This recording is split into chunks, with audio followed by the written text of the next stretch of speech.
Hey, what's up, my witches and pagans? I'm here today with just kind of a quick, more chit-chat style video where I wanted to discuss with you various ways and methods in which I personally commune with deity and talk to the Norse gods, because the Norse pantheon is the one that I am predominantly working with, hence why I call myself a Norse pagan or a Norse druidic neo-pagan or whatever it is I'm calling myself these days. But either way, one thing I wanted to do is just get a little bit more personal in terms of letting you guys know specifically what I do in my personal practice, because when you first get into it and you start especially discussing this path with other pagans, you'll encounter these people who are like, oh yeah, Odin stopped by to talk to me the other day, or the Archangel Michael and his energy descended into the room and I felt a presence, or different things like that. And I'm always curious as to specifically what other people mean when they're saying that they're communing with deities or receiving messages or getting a sense that a god or spirit or deity is just present with them. So I just thought it would be informative and helpful and also interesting to just delve a little bit into my own UPG and personal ways of communing with the Norse gods. So let's get into it. So not only do I have several different methods that I have been using to commune with deity, but I also have my own personal UPG in terms of ways in which I feel that the gods are communicating with me. One of the first things that I did when I started working with Freya and Odin, or just kind of wanted to reach out to commune with spirits and deities, was using divination. I've been doing tarot and using tarot cards for many years now, since I was in high school, so it was just kind of a natural step to take that and apply it toward communing with gods and higher powers. That was one of the first things I did, was use my tarot and oracle cards to reach out and say, hey, if there are any deities, or if there was a particular deity that I was kind of wanting to introduce myself to and communicate with, I would use tarot cards to kind of open up that channel, that line of communication, and say, hey, if you have any specific messages for me, this is how I'm going to receive those messages. And it has definitely been helpful. When I first set up my Odin altar, or at the time what was going to be only an Odin altar before Loki made his appearance, I pulled out one of my oracle decks and I asked Odin if I was to set up an altar to him, should I, first and foremost, was that something that he wanted? And if I did and wanted to make kind of an introductory offering, what would he like? And very specifically, I pulled cards for an altar, and I can't remember what the other one was, but it was an altar, and then cakes and wine were two of the very specific cards that I pulled. And so it was very much, I felt, a direct message saying yes, I would like you to set me up an altar, and cakes and wine is what I would like for an offering. So it was very direct, the message in that case. And then I did another reading not too long after with the same deck when I wanted to make my introduction to Hel and begin working with her. And I pulled a card that was literally just the key. That was the symbol, and the message on the card was just a key. And that to me symbolized Hel welcoming me and kind of giving me the keys to her realm, in a way of basically opening the door and letting me in to connect with her and start working with her. So I thought that was very interesting and kind of on the nose there. So yeah, that was one of my first and foremost ways of reaching out and communing with deity. It was just very natural for me to progress from doing general tarot and divination readings to using it to tailor specifically to communing with the gods and receiving their messages back. But in addition to that, there are just other signs and synchronicities that you can be on the lookout for to see if there's a god, goddess, or being that wants to commune or is trying to communicate and reach out to you. And for me, it's not just signs and symbols in nature. I know that is definitely a very big one and a very important one for any flavor of paganism is just that interaction with nature.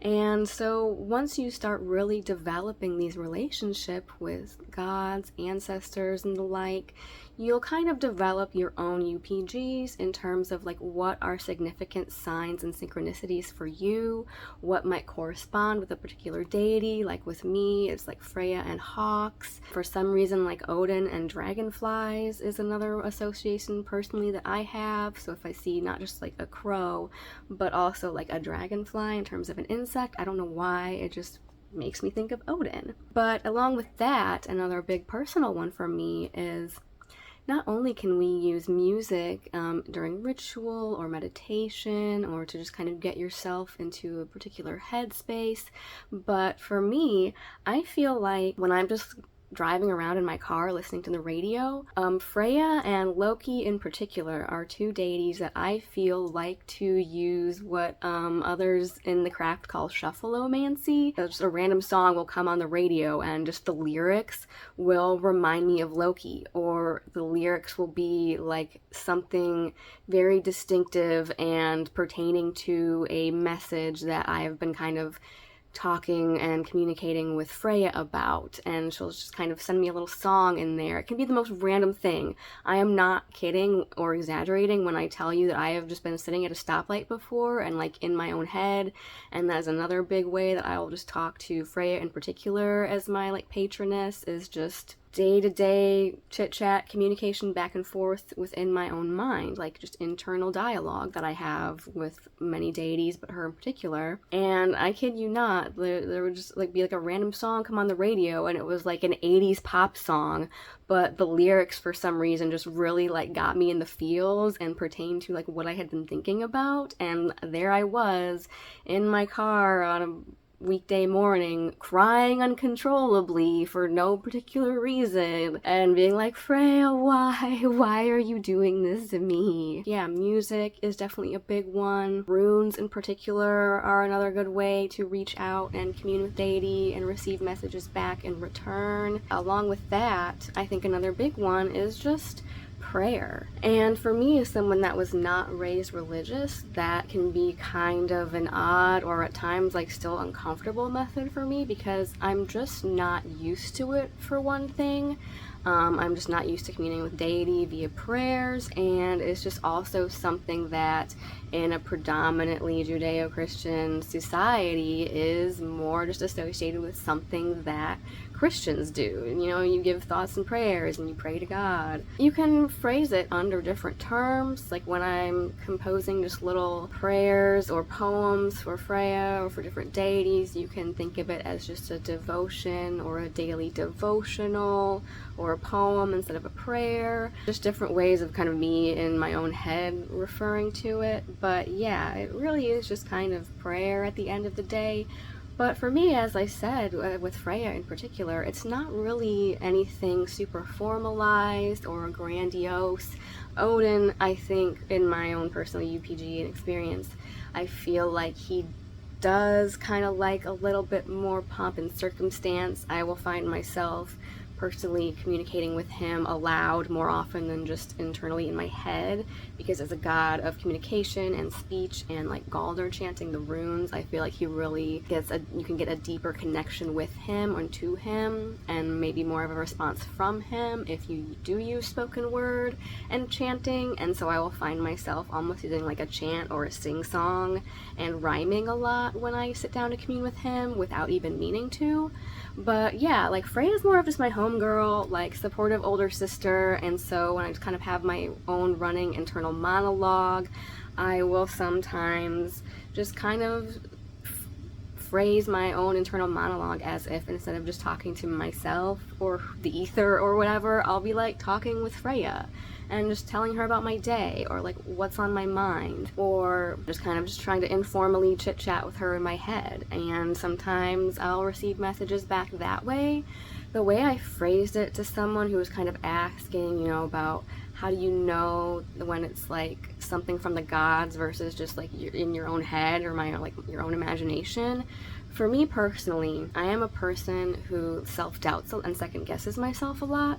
So even when I'm just kind of like talking to Freya in my own mind or like posing a question or a problem or a struggle to her. I can just kind of, get down on myself, because I can guess myself a lot. But sometimes when I'm going to her with something, just receive this like thought in my head of like an answer or feedback that to me just comes through so strongly as like, yes, this is a truth. There's no denying it. There's no arguing with it. This is for certain something that you need to keep in mind, or something that you need to be doing, or a way of thinking that's outdated and doesn't serve you anymore. But yeah, every now and then I'll just have this response come through my head, clear as day, and it leaves no room for doubt, and in my mind that is receiving a message back from deity. But that's just me. Another big one for me, and a way that I like to kind of devote or give offerings to deities, is through drawing, art, writing, and also just reading about the gods, or just educating myself, furthering my own spirituality, furthering my own path. And I definitely feel like Odin, especially if I'm reading about Asatru or about the Norse gods in particular, I'll be reading a book, and as I'm reading about something or the author is presenting me with information, I will just get like this sudden download, and you'll hear that word tossed about a lot, of like receiving a download from either the universe or deities or whoever. But yeah, it'll just be not quite losing focus on the text, but I'll just kind of go down this rabbit hole in my own mind where it's like, the only way I can put it is that Odin is coming through as I'm reading this text about him and just telling me like, actually, here's how it really went down, or I'm just going to expound upon whatever this piece of information is that you're reading and elaborate upon it further, and I'll just start receiving information in my head as I'm reading that's kind of expounding upon it, or giving me further information about it, that where I don't know where it's coming from, but it's just kind of like giving me either more information or the facts, or you just being like, yeah, actually, here's what really happened. And that's all I can really think of it as, is that, yeah, someone's coming through at that time to expound upon that and help give me more information about whatever it is I'm reading about. So that's been very interesting. And then another big one that you might hear about especially is dreams, in terms of deities coming through to communicate with us. I don't actually receive a lot of visits from deities in my dreams, and for me, I feel like that's because if people just in their spiritual practice or just their day-to-day life aren't very tapped into that subconscious mind, the easiest way that messages can get through to us is in our dreams, because that is our subconscious mind being active and in control. And so it's just easier for them to slip in when we're asleep and communicate with us, because in our day-to-day waking life, we're just too busy and too occupied to hear them. And so I don't know if it's because maybe as someone who does do divination and has other ways of communicating with them and receiving messages, that they don't really need to go to me in my dreams very often, but that's just not one that I have personally a lot of experience with, whereas others really do. The next thing that I kind of wanted to touch on is when you are reaching out to deities and trying to communicate with them, what if you don't receive a response? And so I just wanted to address that a little bit. What if you reach out to a deity, and one that you really want to work with, and you don't feel like you received any response? Or what if it's a deity that you do kind of have a relationship with, like Odin or Freya or whoever, but you go to them with something particular, or you just go up to the altar and leave an offering and want to touch base with them, and you, like, no one's home. You get the answering machine.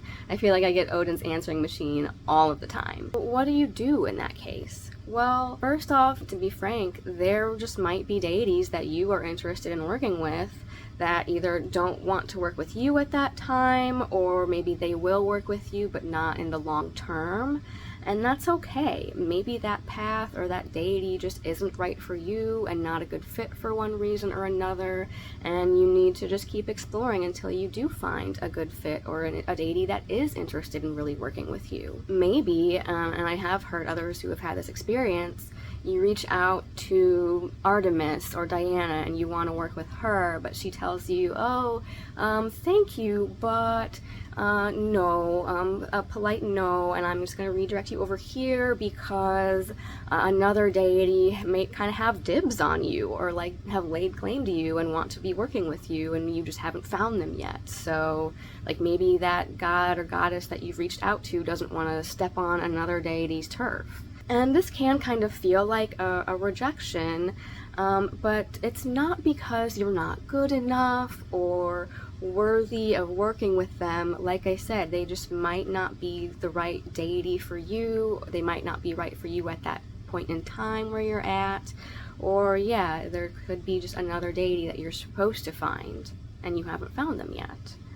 It can also a lot when you do start developing relationships with deities. It's a lot, and really even in any like magical working or undertaking, it's all about asking the right questions. For me especially, like not just kind of breaking down my own walls and being willing to ask people for help and ask deities and others for help, but it's also about kind of learning to ask the right questions. Maybe when you went to Odin and you asked him for this thing, or asked him for some divine intervention, or just asked him a question, maybe you just weren't specific enough, or you just didn't even think to ask that question. And when you do finally find the right way of phrasing things and the right question to ask, that is when you will finally get the answers. Because there's definitely been times where I've just been kind of racking my brains and feeling like I'm stuck or stagnant and I'm not getting anywhere with a particular issue, and I'm fighting it and I'm trying to like do it all on my own, and the minute I go ask the deities for help, it's done. And it was just like, really? It's that easy? And Odin's just over here like, yeah man, you just never asked. The other thing that I think is really important for us to keep in mind when you do go make an offering, or you reach out to a deity and you feel like nothing happened or you didn't get a response, these are gods we're talking about. These are all-powerful metaphysical beings, and they're operating on an epic time scale that, or just on a completely different time scale than us as humans. And so maybe you don't feel a response right away, but like a week or like several months from then, you finally get what you asked for, or just something will happen that relates back to whatever you asked for. It was just kind of, you didn't perceive it happening right then, but they did hear you. They just act and respond according to their own timeline. They're gods. They don't act on our timeline. We have to wait around and work according to their time scale. So that's kind of all I really have to touch on in this video in terms of my own personal methods of communicating with deities. I hope that this was informative and helpful to you. And until next time, stay classy, pagans.